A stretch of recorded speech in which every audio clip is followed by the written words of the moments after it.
kajian Islam. Makanya ada sekarang peninggalan masjid namanya Masjid Qiblatain. Karena Rasulullah SAW sholat kurang lebih selama 16 bulan atau 17 bulan menghadap Masjidil Aqsa. Setelah mendapatkan perintah sholat fardu 5 waktu. Setelah Isra dan Mi'raj. Tapi Rasulullah selalu sholat yang menghadap ke atas. Pengen beliau itu menghadap ke Ka'bah. Barulah kemudian Allah perintahkan pindah, yakni ke Masjidil Haram, yaitu ke Baitullah Ka'bah. Ini dua kiblat. Nah, kita berkunjung ke sana dibolehkan dengan mengumpulkan harta bersusah payah. Kenapa demikian? Ini dalam rangka untuk menapak tilas, mentauladani manusia-manusia mulia, kekasih-kekasih Allah. Sehingga kita dimotivasi untuk datang ke sana. Setiap kita sholat di dalamnya dilipat gandakan pahalanya. Masjidil Haram 100.000 kali lipat. Masjidil Nabawi 1000 kali lipat. Masjidil Aqsa 250 kali lipat. Selain dari masjid 3 itu, semua pahalanya sama. 1. Masjid Demak 1. Masjid Srengseng 1. Istiqlal 1. Makanya orang jangan bersusah payah. Mau kemana ente? Mau ziarah. Kemana? Ke Masjid Demak. Untuk apa? Di sana ini bekasnya wali. Itu ada soko guru 4. Itu salah satu soko gurunya tatalan dari kayu. Kalau sholat di sana mustajab, tidak ada dasar, tidak ada dalilnya. Hanya 3 masjid yang diberikan rekomendasi oleh Nabi. Ikhwatal iman, a'izzakumullah. Ada pada diri para nabi dan rasul suri toladan yang baik, yang wajib dicontoh oleh umat manusia. Di antaranya karena ilmu dan amalnya. Karena 2 itulah yang menyelamatkan manusia dari fitnah kehidupan dunia. Ilmu dan amal. Dan itulah perjalanan yang harus dilewati oleh setiap insan.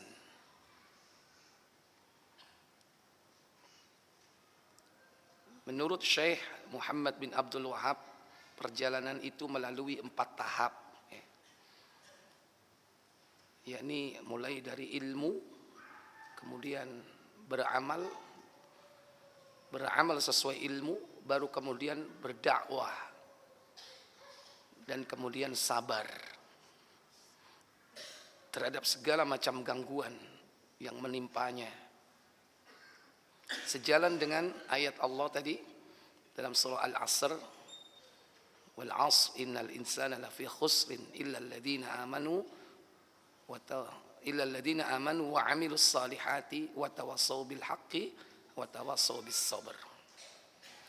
Dan begitulah fitrah perjalanan manusia, mulai dari menuntut ilmu sejak kecil, setelah berilmu diamalkan, setelah diamalkan baru kemudian menjaga dirinya dan keluarganya dari api neraka.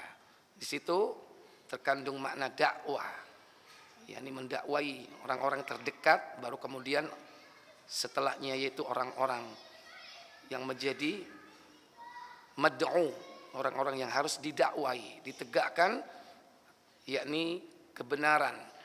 Al-amru bil ma'ruf wan nahyu 'anil munkar.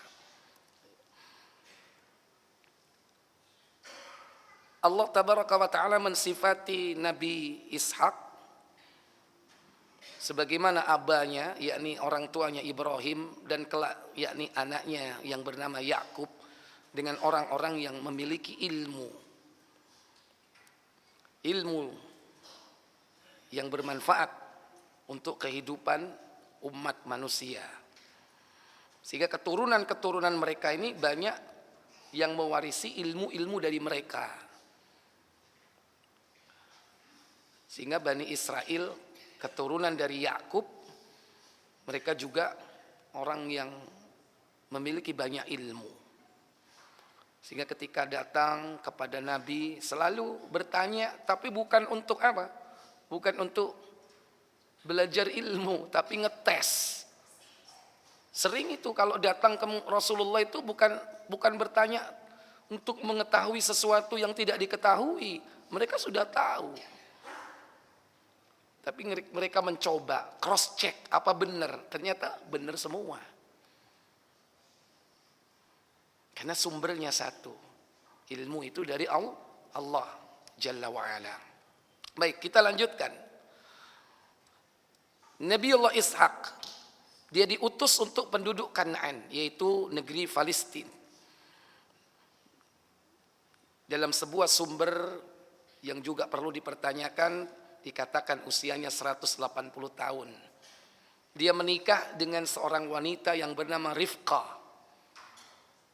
Sama seperti orang tuanya, yaitu orang tua dari Ishak, yaitu ibunya Sarah. Rifqah ini dikabarkan dia juga mandul sebagaimana ibu dari Ishak, yaitu Sarah. Lama tidak punya anak. Tapi akhirnya Allah tabaraka wa ta'ala yakni memberi karunia anak. Setelah menikah dengan Ishak sekian tahun, dia memiliki anak. Dan Allah memberikan karunia anak itu kembar. Siapa anak kembarnya itu? Yang pertama yaitu Yakub, dan yang kedua yaitu Al-Is.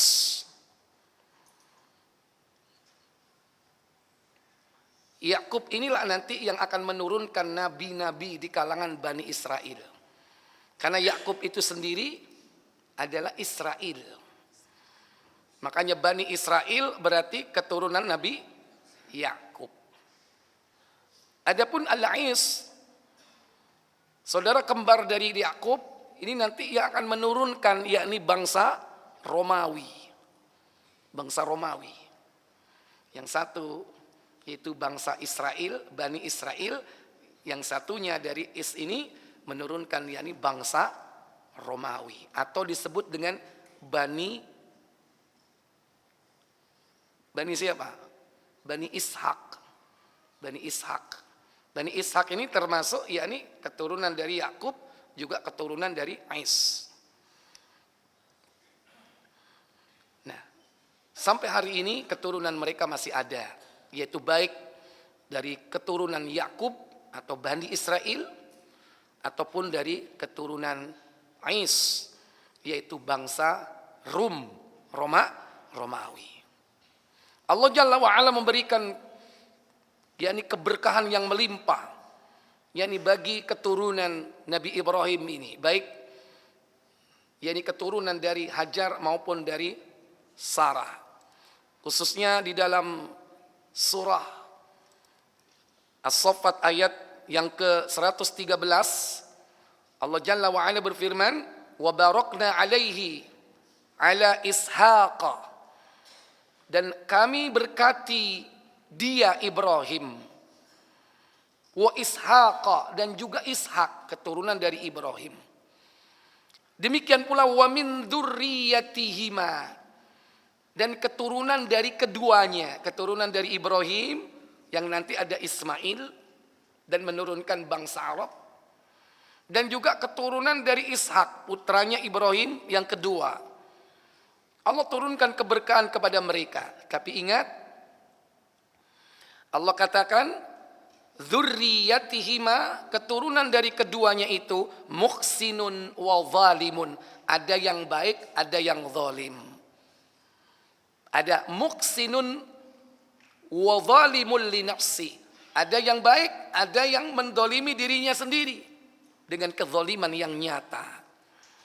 Hal ini sebagaimana janji Allah pula ya dalam surah Al-Baqarah pada ayat yang ke-124 ketika Allah berfirman kepada Ibrahim, wa idzibtala Ibrahimu rabbuhu bikalimatin fa'atammahun, dan ingatlah ketika Ibrahim diuji oleh Rabb-nya dengan kalimat-kalimat perintah dan larangan. Fa'atammahun, Ibrahim menunaikan dengan baik perintah dan larangan itu.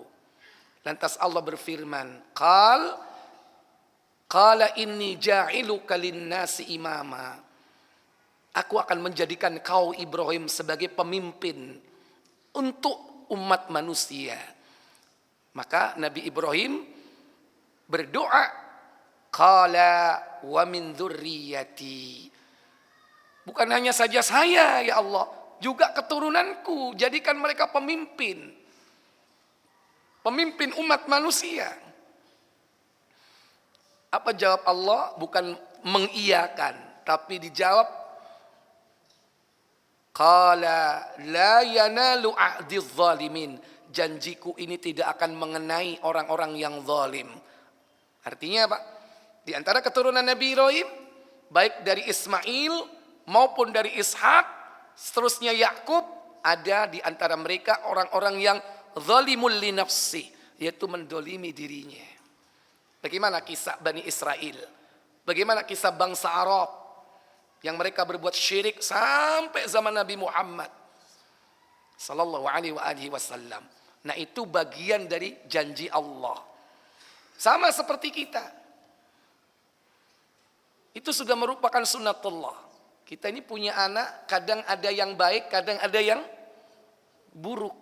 Ada yang nurut, ada yang apa lawannya nurut. Ada yang bandel, ada yang mokong. Ya, apa mokong?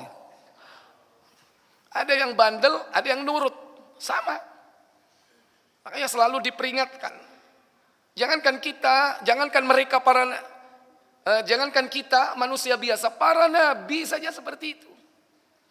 Punya anak keturunan, kadang ada yang takwa, kadang ada yang balelo. Apa balelo?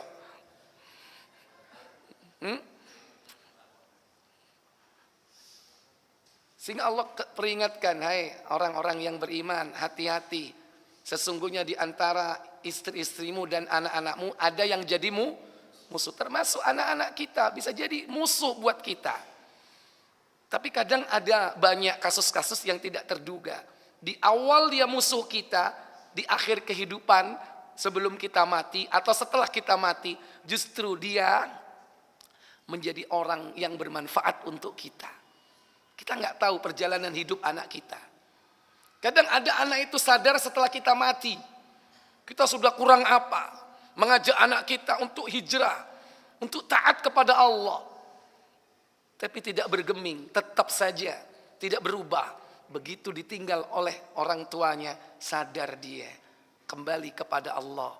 Itu mungkin tidak lain dari kesabaran kita untuk selalu mengingatkan dan kita berdoa kepada Allah siang dan malam untuk anak kita. Bisa jadi doa itu tidak diberikan ketika kita masih hidup. Kadang sudah kita meninggal dunia, barulah Allah buka hatinya. Makanya manusia tidak boleh berputus asa. Terus berharap kepada Allah Jalla wa'ala. Semoga kita ini bukan orang yang mandul ya. Apa? Orang yang mandul itu orang punya banyak anak tapi tidak bermanfaat untuk kehidupan akhiratnya.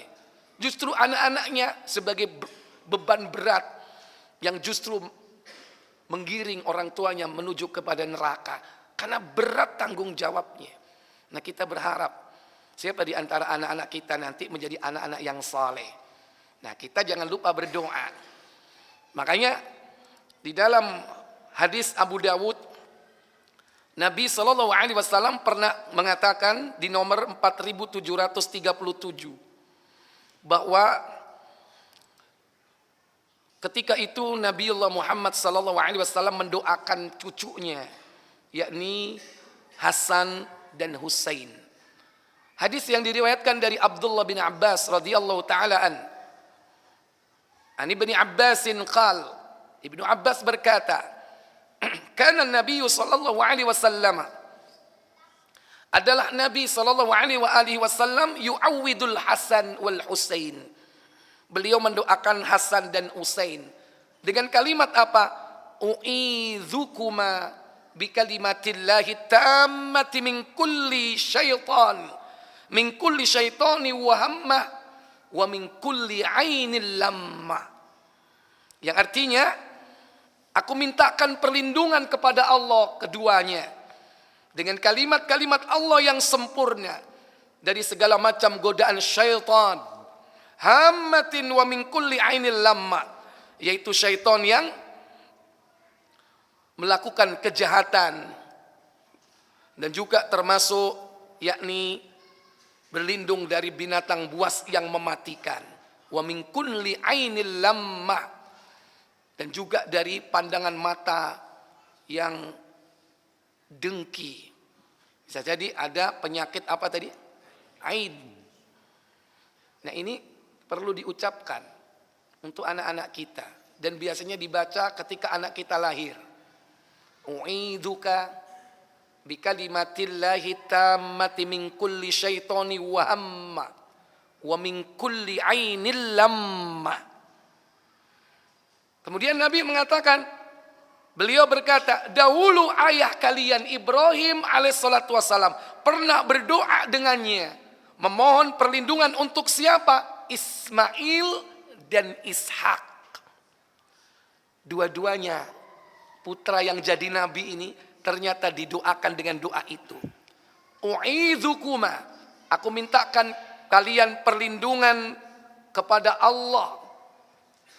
Aku mintakan kalian berdua perlindungan kepada Allah dengan kalimat-kalimatnya yang sempurna dari godaan syaitan yang menggoda, yang menyesatkan, dan juga termasuk dari gangguan yakni penyakit ain. Sudah kita doakan nggak anak-anak kita seperti ini, Pak? Nggak usah nunggu nanti kalau punya anak baru, Pak. Boleh didoakan sekalipun anak ini sudah lewat masanya. Wah, sudah lewat, anaknya sudah gede. Boleh doakan. Sebagaimana Rasul SAW mendoakan Hasan dan siapa? Hasan dan Husain. Masalahnya sudah hafal atau belum? Nah, itu masalahnya. Ya, u'idzuka, ayo. Bikalimatillahi tammati min kulli syaitanin hamma wa min kulli ainil lamma. Nah, dibuka di sini, saya blok ya. Bisa dicek di sini. U'idzuka, ayo. Bikalimatillahi tamma min kulli syaitani wa hamma wa min kulli ainil lamma. Karena di sini Hasan dan Husain berarti dua orang. Makanya Nabi mengatakan u'idzukuma. Kalau bapak putranya satu ya cukup u'idzuka. Atau kalau perempuan u'idzuki. Aku mintakan kalian perlindungan kepada Allah dengan kalimatnya yang sempurna. Nah, ini bacakan. Biasanya anak kalau lahir dibacakan ini kemudian ditahnik. Bapaknya makan kurma kemudian tidak ditelan, tapi dikunyah sampai lembut, kemudian diambil, dimasukkan ke mulut bayi atau anaknya.